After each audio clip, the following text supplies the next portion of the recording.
Então uma coisa foi levando a outra. Eu fui meio ao sabor do vento, né? Eu tinha aqui essa produção de uvas, né? Tive a oportunidade de conhecer um enólogo, né? O Carlos Sanabria, que tinha uma experiência já de muitos anos na Serra Gaúcha, estava disponível na cidade, e então eu desafiei, né, para a gente fazer essa vinificação. A família Ritter superou a falta de conhecimento e o clima adverso do Cerrado brasileiro para cultivar uvas no Distrito Federal. A princípio, a atividade surgiu como um hobby, mas com o passar do tempo, os vinhos produzidos foram ganhando destaque e atraindo clientes. O Empreender no Campo de hoje é sobre o vinhedo lacustre. Confira!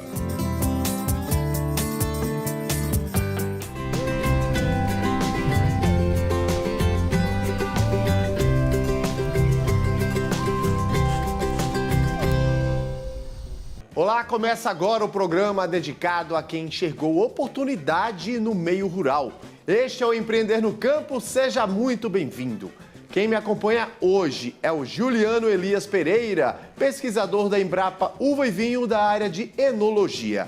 Agora vamos conhecer o vinhedo lacustre no Lago Norte, região localizada aqui na capital do país. A propriedade, que começou com a plantação de uva, cresceu e hoje oferece uma experiência que já conta até com um bistrô com comidas italianas para harmonizar com os vinhos da casa, além, claro, de degustações guiadas e eventos especiais. A gente confere agora.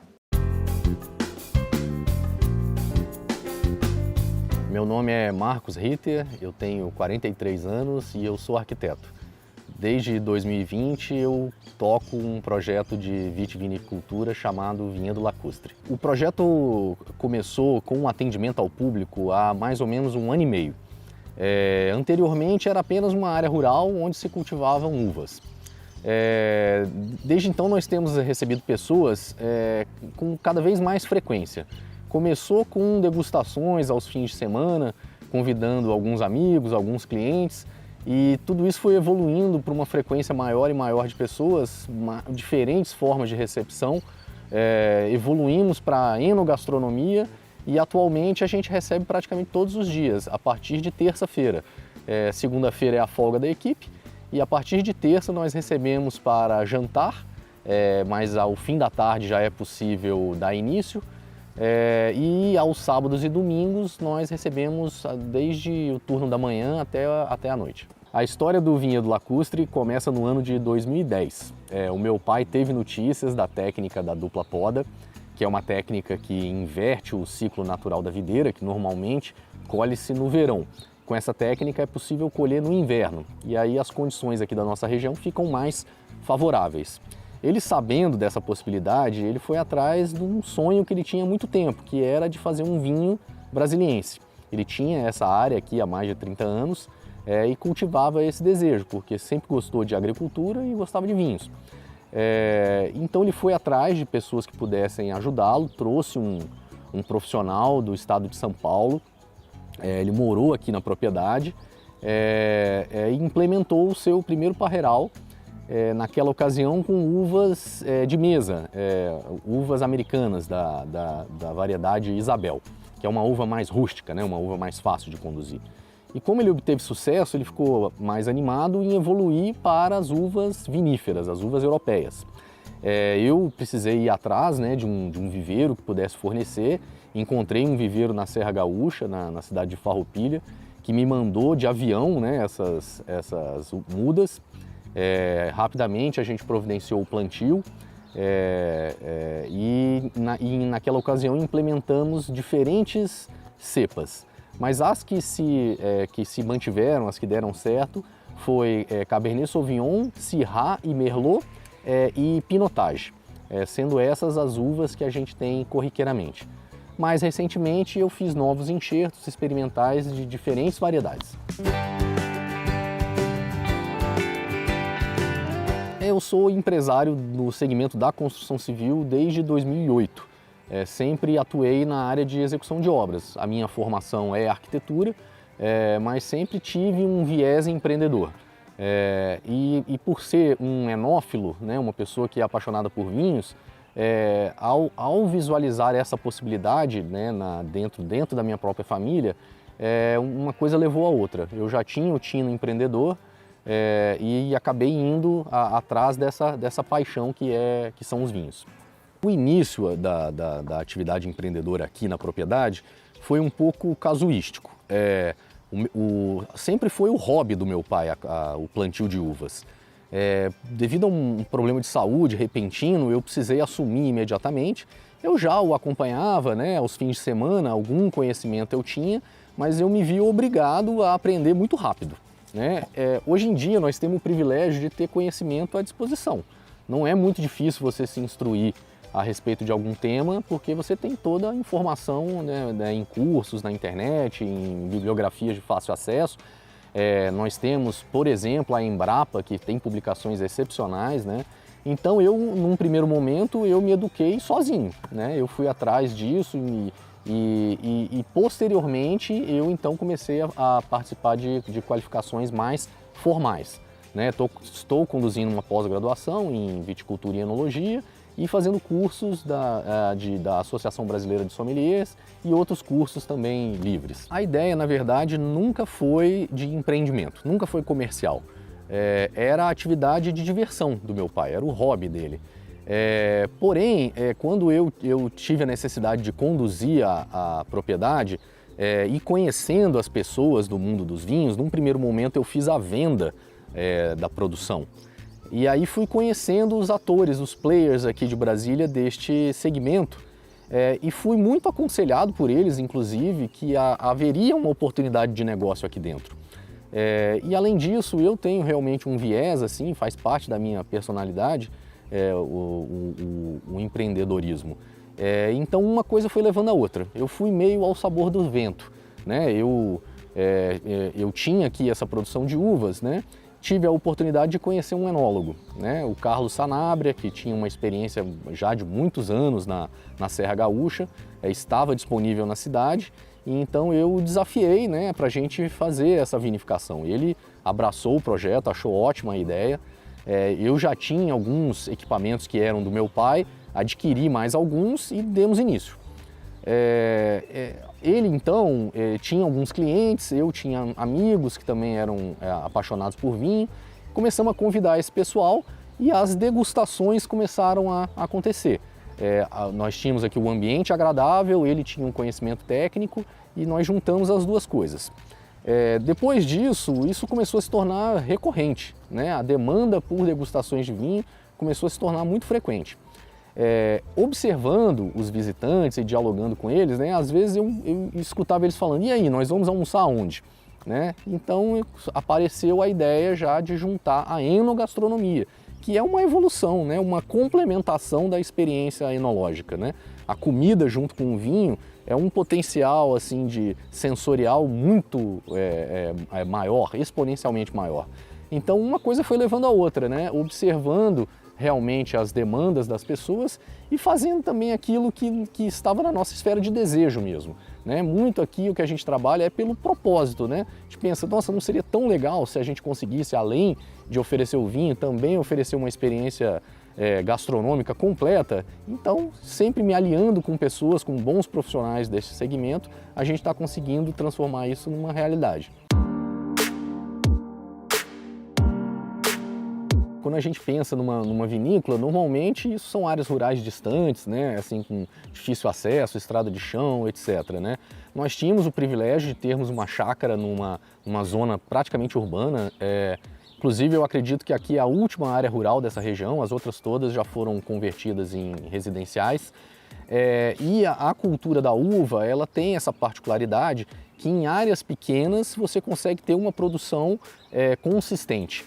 Né? Então, em 1 hectare plantado aqui, a gente consegue ter uma boa produção capaz de atender o nosso público. Até por essa razão, eu não forneço vinho para nenhuma loja, adega, restaurante, etc. Né? O único local onde nós temos os vinhos é aqui na propriedade, porque a gente não tem capacidade de escoamento.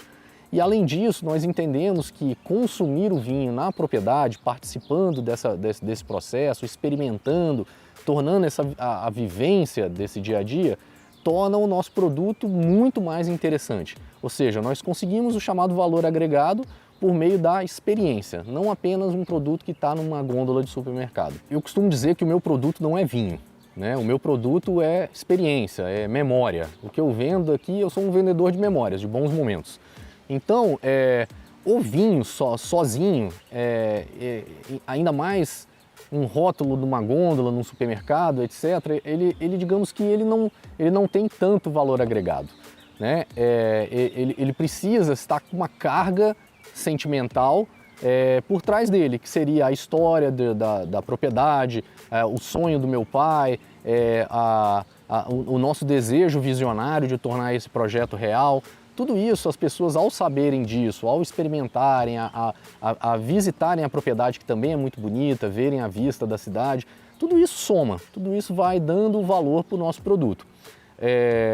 O enoturismo digamos, uma grande virada de chave para toda pequena propriedade, que não tem capacidade de escoamento, não tem a capacidade de concorrência, né? E então ele consegue fazer a venda para o consumidor final, vende diretamente do produtor para o cliente final, conseguindo um valor melhor pelo produto e criando um laço, um elo ali, tanto de amizade como de fidelidade comercial, que é interessante e é essencial para o pequeno produtor. O cultivo de uvas não é fácil, né? A gente costuma dizer que a uva é a donzela das frutas, né? Ela é bem meticulosa, ela é muito sensível e para você ter uma produção consistente, você precisa fazer muitos tratos culturais. Você precisa acompanhar ela, né, desde ali do início da brotação, tem que fazer a poda, tem que fazer a seleção de brotos, tem que fazer o grampeamento dos galhos, né? Fazer a desfolha, retirar o excesso de folha. Então são muitas atividades que você precisa fazer para poder atingir o momento da colheita. A seleção das espécies, aqui no nosso contexto, ela passa por um momento assim empírico. Como nós temos um cenário muito recente, a gente não tem pesquisa bibliográfica assim muito extensa. Nós temos basicamente a experiência de um produtor que é passada para o outro. A nossa escolha se deu basicamente no gosto pessoal dos vinhos. Eram os vinhos que nós gostávamos, então por isso nós fomos em busca dessas espécies. Tanto que vinhos que nós gostamos, por exemplo, o Pinot Noir, né? O Pinot Noir a gente não conseguiu, né? A gente até tentou, mas não conseguiu. As uvas italianas, Sangiovese, Primitivo, a Montepulciano d'Abruzzo, todas também foram tentadas, mas também não conseguimos. Ainda está na nossa esfera de trabalho, a gente ainda precisa se aprimorar para conseguir atingir a produção delas também. Eu tenho certeza que será possível. A grande virada de chave é a técnica da poda invertida. É isso que precisa ser muito bem dominado. Tradicionalmente, a colheita vai seguindo as estações do ano e a colheita acontece no verão, né? Ocorre que o nosso verão aqui é muito chuvoso e a maior quantidade de umidade leva a doenças fúngicas e leva a uma situação conveniente para a uva, na qual ela não sofre o efeito do estresse hídrico. Ela acaba não acumulando os açúcares e os componentes químicos interessantes. Para isso, a gente precisa enganar a planta de certa maneira. Então a gente precisa fazer a segunda poda, né? Por isso chama-se também dupla poda. E leva essa colheita para o momento do inverno, que é o momento de condições ideais. O simples conhecimento desta técnica já é um avanço muito grande, que não é um conhecimento assim muito disseminado. Nós esbarramos bastante, inclusive, na barreira de mão de obra qualificada aqui na nossa região. Além do domínio da técnica da dupla poda, o trato cultural também é preponderante, é essencial você fazer o trato cultural correto, né, dentro do parreiral, e a associação adequada dos defensivos agrícolas, que também tem que ser na devida dosagem, nos momentos corretos, né? Então é necessário supervisão técnica agronômica. Na parte de vinificação também é natural, né? É necessário você ter um bom conhecimento enológico para que todo esse potencial interessante e ainda não desmistificado seja aproveitado num produto, num vinho à altura.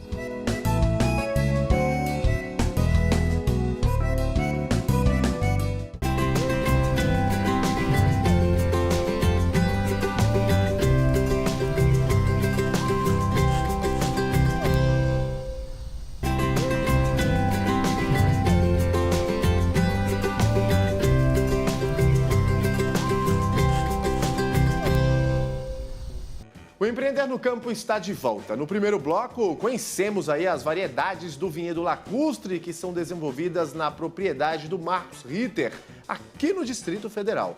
Agora eu vou bater um papo com o Juliano Elias Pereira, pesquisador da Embrapa Uva e Vinho da área de enologia. Juliano, seja muito bem-vindo aqui ao programa Empreender no Campo. Olá, Bruno, tudo bem? Muito obrigado pelo convite, prazer estar aqui com vocês. Prazer é nosso te receber aqui para esse bate-papo, Juliano. Juliano, para quem empreende no campo, qual a importância de se investir em tecnologia? Fundamental, Bruno. Nós temos um agronegócio muito pujante, né? De grãos, pecuária, de corte de leite. E a viticultura, fantástico esse exemplo do projeto Lacustre em Brasília, é um segredo de sucesso. Eu vendo esse programa, é o que está acontecendo aqui na Serra Gaúcha. Como dizem alguns empresários aqui que começaram há várias décadas, os italianos chegaram mais de 100 anos aqui. Nós temos que criar serras gaúchas no Brasil. Com 1 hectare de videira ou vinho, o produtor ganha dinheiro e o principal, atrai turista. Isso no centro de Brasília é fantástico. Então é um segredo de sucesso de uma das atividades do agro que tem que ser replicada. Então, parabéns ao empresário que investiu, com certeza vai transformar a região. E é interessante isso que você está falando, Juliano, porque quando a gente pensa em plantação, no cultivo de uva, né, de vinho, na verdade, a gente já associa ao sul do país, né? Só que em pleno cerrado brasileiro, né, a gente aí tendo essa variedade também sendo cultivada e sendo, claro, levada para vários cantos, não só daqui da região centro-oeste, mas para outras partes do Brasil, né, Juliano? Exato, Bruno.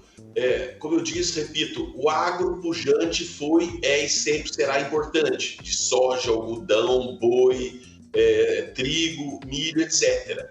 Mas ninguém vai visitar uma lavoura de soja, uma criação de boi. Ninguém vai, e é concentrado. Não gera tanto emprego, a renda é concentrada em grandes empresários. Muito importante, deve e vai continuar com sucesso. Mas como alternativa para uma agricultura familiar, com 1 hectare de vinhedo, nós estamos tentando mostrar para o governo federal, para os governos estaduais e municipais, investir, contribuir, incentivar produtores a plantarem meio hectare, 1 hectare de vinhedo. Ele ganha dinheiro, gera emprego, gera renda e o principal, atrai o turista. E o turista vai consumir o produto local, a gastronomia, o artesanato, ele vai comprar a cultura, enfim. É um exemplo, repito, parafraseando os empresários daqui. Nós temos que ter serras gaúchas no Brasil inteiro. Temos que criar alguns polos, modelos, 5 polos no Brasil, digamos, um na Bahia, um em Tocantins, esse de sucesso aí em Brasília. Vários produtores plantarem meio hectare, 1 hectare, não precisa mais que isso. O que vai acontecer? Construir uma vinícola, que é muito caro, aí um associativismo, uma cooperativa ajudaria a diluir esses investimentos. Com isso, a rentabilidade vem, é médio e longo prazo, 4, 6, 8, 10 anos, dependendo da aquisição da terra, etc. Mas é um case de sucesso que nós temos que copiar, corrigir, que muda a história do Brasil. Agricultura familiar, plantar 1 hectare de soja, o produtor não ganha dinheiro. 1 hectare de boi é 1 boi por hectare. 1 hectare de vinhedo, ele ganha dinheiro, atrai turista e muda. É um desenvolvimento rural sustentável e um desenvolvimento urbano sustentável. Parabéns aí ao projeto Lacustre, no coração de Brasília, no Cerrado. Juliano, como é que você vê essa cultura da uva aqui no Brasil? A gente está muito distante da realidade de outros países? De maneira nenhuma, Bruno. O Brasil, para você ter uma ideia, é o único país do mundo que nós temos 3 tipos de vinhos. Todos os outros têm um só. A França, a Europa, os Estados Unidos, a China, lá no hemisfério norte, Austrália, Nova Zelândia, África do Sul, Chile, Argentina, Uruguai, Rio Grande do Sul, Santa Catarina entra nesse modelo de uma poda e uma colheita por ano. O Brasil tem o segundo tipo, que são 2 podas e 2 colheitas por ano, o ano inteiro, no Vale de São Francisco.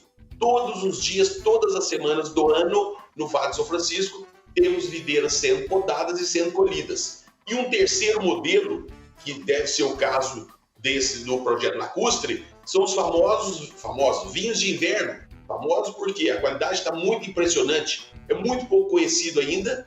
Nós temos aí, começou em Minas Gerais, na Epamig, empresa de pesquisa agropecuária de Minas Gerais, Dr. Murilo de Albuquerque Regina, criou os vinhos de inverno no Brasil, da dupla poda. Então a colheita acontece agora, junho, julho, agosto, setembro, e são os vinhos de inverno. Está acontecendo em Minas, São Paulo, Distrito Federal, Goiás, Mato Grosso, Chapada Diamantina na Bahia, Rio de Janeiro, Espírito Santo, em vários lugares do Brasil. Os vinhos de inverno, não existe melhor ou pior vinho. É um vinho típico francês, californiano, gaúcho, do Vale do São Francisco, do Distrito Federal. A videira se adapta aos mais diversas condições de climas e solos e está respondendo muito bem nesse Planalto Central. Então temos que copiar cases de sucesso como esses e nós mudamos a história do país, fazendo um desenvolvimento muito impressionante, como acontece aqui na Serra Gaúcha. Juliano, falando do nosso case aqui, do Marcos, ele, o empreendedor, também diversificou lá na propriedade dele. Criou uma área para eventos, um bistrô. Na sua opinião, quais os desafios para quem quer empreender no campo? Bruno, o setor de uva e vinho, nós temos vários desafios. Partindo aí do campo, do incentivo, a agricultura familiar pode mudar a história de uma região. Mas o setor tem muitos, digamos, problemas. O vinho nacional, por exemplo, nós pagamos na gôndola do supermercado mais de 50% de imposto. Do vinho importado, o vinho nacional nós pagamos mais de 50%. O vinho importado, 18%. E vinho não é e nunca será um alimento no mundo inteiro. Na França, na Itália, na Europa, não é. Mas tem incentivos fiscais, porque produzir uva, vinho, suco, espumante, você atrai turista. Então, não pode ser colocado na mesma tributação dos álcoois, de uísque, cachaça, vodka, etc. Não é alimento, mas tem que ser criada uma tributação específica. Juliano, para a gente finalizar aqui o nosso bate-papo, passou rápido, né? Eu queria te ouvir aí falar qual a dica, queria que você deixasse aqui uma dica para quem está em casa, para quem está nos assistindo, para quem quer empreender na área, no meio rural, para que de fato ele se destaque, assim como o Marcos teve essa ideia inovadora de aliar aí várias atividades na propriedade dele. Para quem quer aí empreender, qual é a sua dica, qual é a receita, aquela receita valiosa? É uma pergunta complexa, né, Bruno? Mas olha, nós incentivamos. É muito caro produzir uva e vinho. Pra você ter uma ideia, para implantar um hectare de videira vai custar R$200 mil, R$250 mil. E o retorno vem com 6, 8, 10 anos, 20 anos se for aqui na Serra Gaúcha, porque o hectare custa R$1 milhão, R$2 milhões. Então, nós temos que partir, por exemplo, para mudas certificadas, variedades da Embrapa que nós estamos lançando, pensando em sustentabilidade ambiental, econômica e social, menor número de pulverizações, variedades mais tolerantes, resistentes. Então, nós temos que ter um projeto amplo de apoio nacional, incentivando aqueles produtores que continuem no agro pujante, que sempre será importante, mas nós temos que ter modelos, associações de produtores cooperativas que foquem em viticultura e enologia, produzindo uvas, suco de mesa para consumo imediato, suco de uva, vinhos, sejam de mesa, sejam finos, espumantes. Então, ou seja, é uma alternativa altamente rentável que pode servir para mudar a história do Brasil. Todos os pequenos produtores podem ganhar dinheiro. Como eu disse, repito, 1 hectare de soja não se ganha dinheiro. 1 hectare de uva e vinho se ganha dinheiro, se gera emprego e o principal, atrai o turista, promovendo o enoturismo, a enogastronomia e o artesanato e a cultura regional. Então é isso aí, nós ficamos à disposição e temos muitas dicas aí para ajudar quem quiser reservar mudas certificadas, jamais comprar mudas que sejam problemáticas. Enfim, nós temos aí uma lista de recomendações para ajudar a desenvolver, eu digo sempre, forrar esse Brasil com videiras como alternativa de sucesso. como do projeto Lacusta. Para o empreendedor que quer começar com o pé direito, procurar aí a Embrapa. Juliano Elias Pereira, pesquisador da Embrapa Uva e Vinho, da área de enologia, quero aqui agradecer a sua participação conosco nesta edição do programa Empreender no Campo. Muito obrigado, foi um prazer, ficamos à disposição. Um abraço a todos. E o Empreender no Campo fica por aqui. Muito obrigado pela sua audiência, pela sua companhia e até a próxima edição aqui no canal Empreender.